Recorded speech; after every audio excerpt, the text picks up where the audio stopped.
Bonsoir les Capricornes, bienvenue sur la chaîne. Merci d'avoir cliqué sur la vidéo.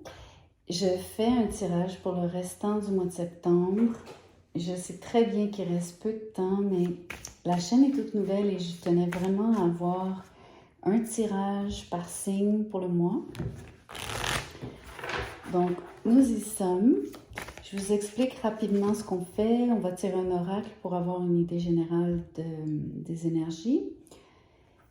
Mais ensuite, on regarde donc la personne qui vous intéresse, qui elle est, quel sentiment elle éprouve pour vous. Et on regarde aussi peut-être, mais pas peut-être, on va regarder les actions qu'elle pourrait peut-être porter vis-à-vis vous, envers vous.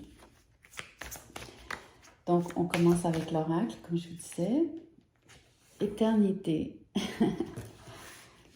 Peut-être que c'est quelqu'un que vous connaissez déjà. Peut-être que quand vous êtes avec elle, le temps s'arrête. C'est beau. C'est très beau. Mais voyons voir avec le tarot ce que ça veut vraiment dire ici. Comment ça se lit. L-I-E et non L-I-T. Ou peut-être les deux. OK. Qui elle est? Voyons voir à qui vous avez affaire. Le chevalier d'épée à l'envers.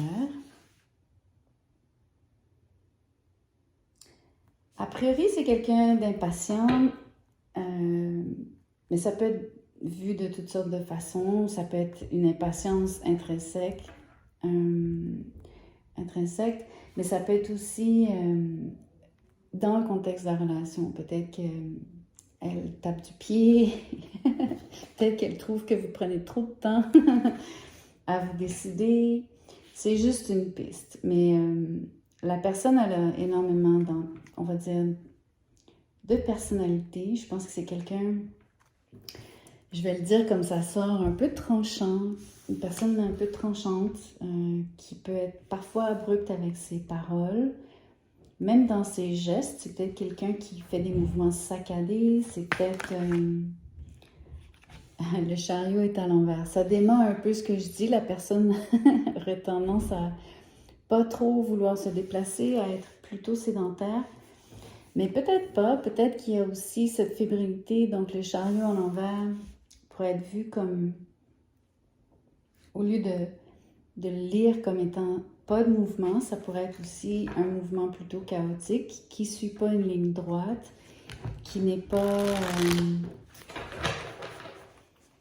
réfléchi, préparé, planifié. Peut-être que cette personne-là, en effet, a énormément d'impulsivité et agit beaucoup sur le coup, sur des coups de tête. Ça pourrait fort bien être le cas. Mais il y a une autre façon de le voir. La personne pourrait être grandement têtue. Une fois qu'elle s'engage d'une façon, elle a beaucoup de difficultés à revenir en arrière. Trop d'orgueil. À cause de trop d'orgueil. Ou par orgueil, simplement. Elle pourrait être aussi, donc, si je lis le sens inverse, ou le sens, on va dire, que beaucoup de gens donnent au chariot à l'envers, c'est quelqu'un qui vous donnerait l'impression de ne pas venir vers vous, difficile à déplacer, entre guillemets, même à stimuler, là, juste à quelqu'un qui c'est difficile de... comme on dit en bon québécois, de la faire lever de sa chaise pour qu'elle bouge, pour qu'elle soit active. On pourrait avoir affaire à quelqu'un comme ça. Mais j'ai tendance, moi, à tirer plus du côté quelqu'un qui a, au contraire, beaucoup de nerfs, un peu trop, plutôt chaotique, presque énervé parfois, dans le sens fébrile ou qui agit, comme il dit, avec beaucoup d'impulsivité, sans trop réfléchir. On va tirer une autre carte pour elle, la décrire. 5 de bâton à l'envers. C'est quelqu'un qui, parfois, va se mêler va dire, du drame des autres ou qui peut causer un peu de drame quand il s'agit de son interaction. Moi, je pense vraiment que c'est quelqu'un de chaotique. Je vois tout le temps cette carte comme, vous savez, ces jeux de, en anglais on dit connect the dots.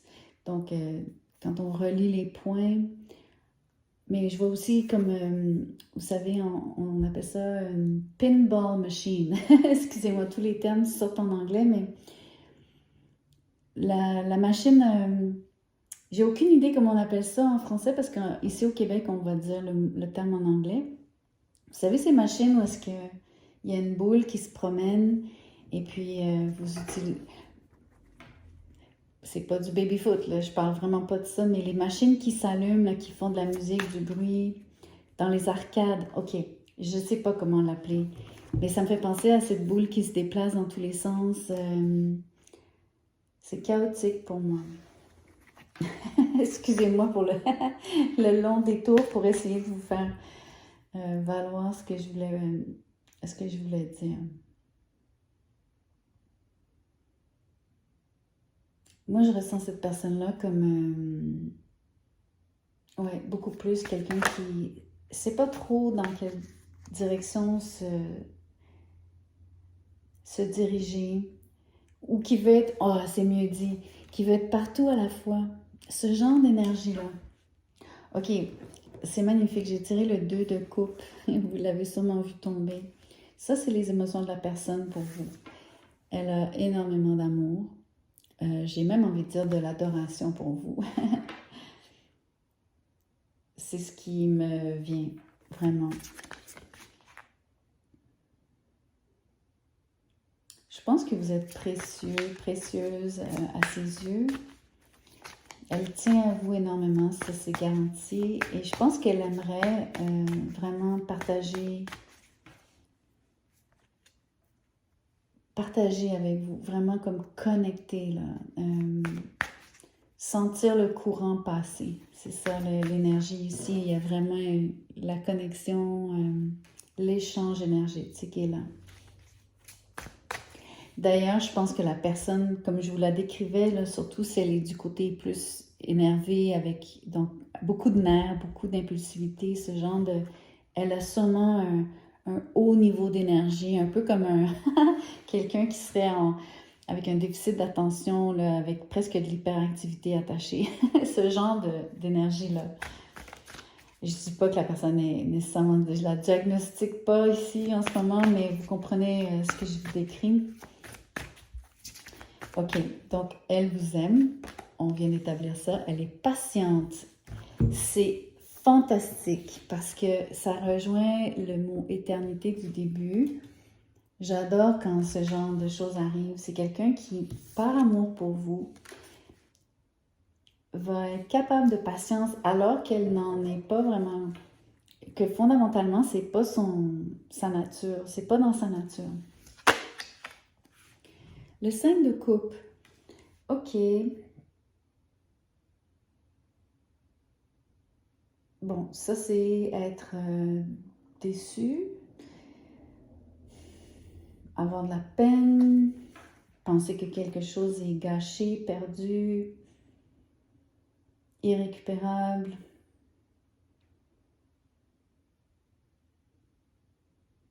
Je vais clarifier. Je ne comprends pas l'énergie dans le sens... Ah, le diable à l'envers. Pour moi, c'est un... Ok, il y a deux façons de le voir en tant que personne qui fait la lecture ici. La personne pourrait être en train de travailler sur relâcher de vieux chagrins. Donc, qui pourrait ne rien avoir à faire avec vous et la relation avec vous. C'est comme ça que je le sens, surtout j'ai clarifié. Et donc, le diable qui dit... on coupe toute forme d'attache ou toute forme d'attachement est toxique en plus. Donc la toxicité ici que la personne pourrait avoir connue, c'est de rester attaché à ce qui est perdu, constamment ressasser ou regarder donc le verre à moitié vide plutôt qu'à moitié plein ici. Sinon, l'autre façon de le voir, ce serait la personne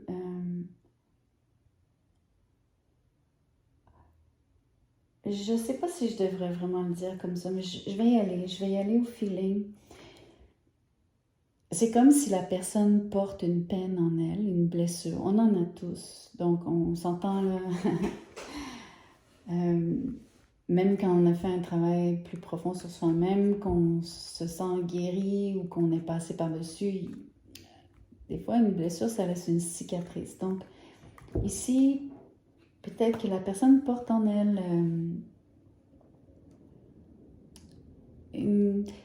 je veux dire, c'est pas forcément relié à d'anciennes relations. Je pense que la personne a un fond tristounet. Vous savez, comme quelqu'un qui aurait une espèce de longueur ou de spleen, comme le vrai spleen de Baudelaire ici. Moi, c'est ce que je pense. Je pense que la personne a un léger spleen qui va toujours rester, potentiellement qui pourrait, parce que même si le diable est à l'envers, il y a le diable, ça colle longtemps, là. Ça reste collé à la peau longtemps. Et la personne travaillerait à passer par-dessus, donc cette espèce de spleen, c'est vraiment le bon mot ici. Mélancolie. Surtout pendant qu'elle vous attend, parce que ça lui paraît une véritable éternité. C'est difficile pour elle, probablement, surtout vu qu'elle est de façon naturelle très impatiente.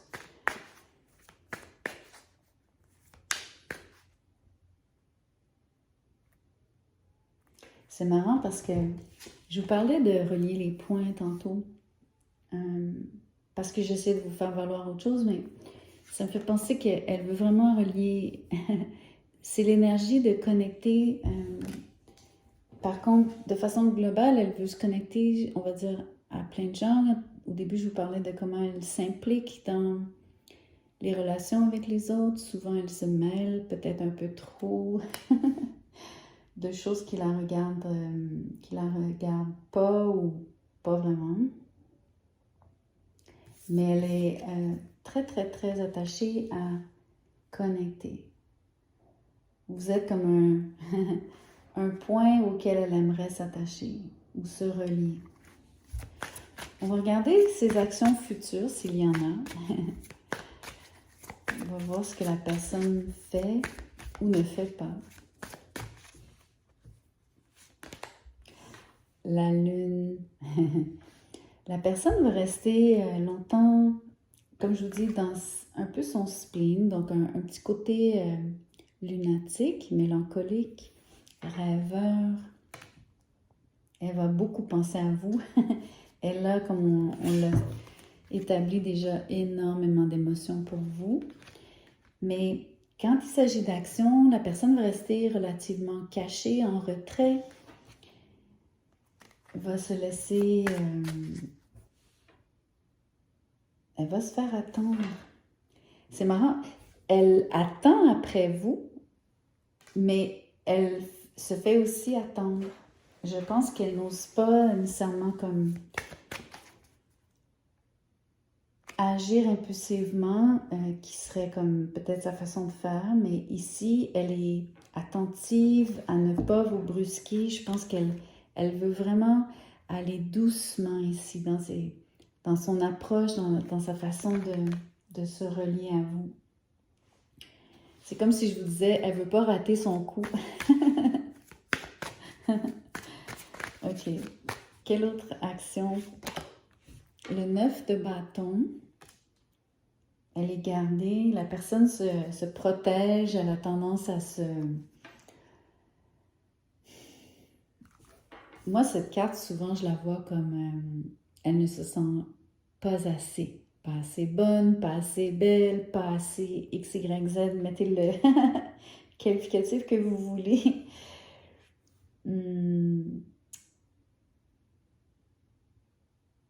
Et c'est encore une carte... vous savez, lui, c'est le soldat qui est blessé, qui se tient à l'écart de la bataille.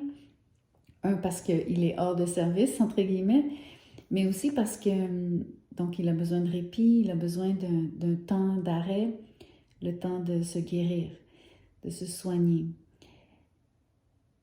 Et donc, le fait d'être en retrait, peut-être qu'on peut imaginer qu'il regarde la bataille qui continue, mais surtout, donc, il a une attitude passive et donc d'observateur.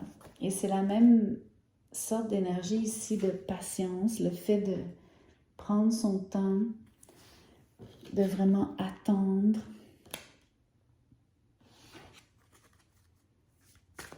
Moi, je veux savoir pourquoi. Pourquoi elle agit comme ça si elle a des sentiments aussi forts vis-à-vis de vous? On va demander. La mort, elle est en plein changement. Ok, ça devient complexe parce que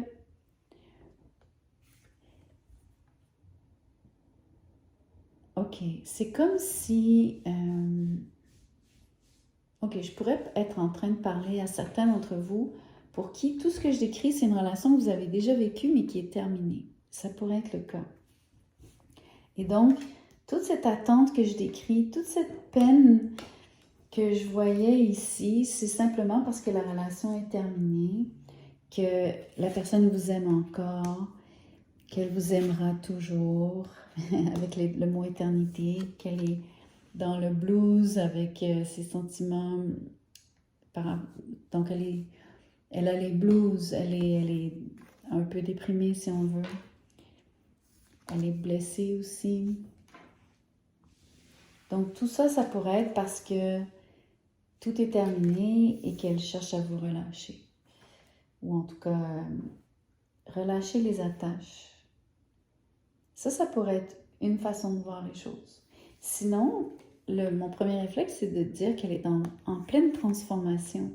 Je vous parlais de ce qu'elle est en train d'essayer de, on va dire, travailler. Elle travaille sa nostalgie ou sa mélancolie, son spleen dont je parlais.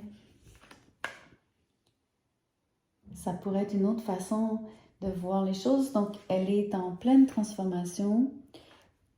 Peut-être que ça prend plus de temps que prévu, guérir. Ici, la guérison dont je vous parlais.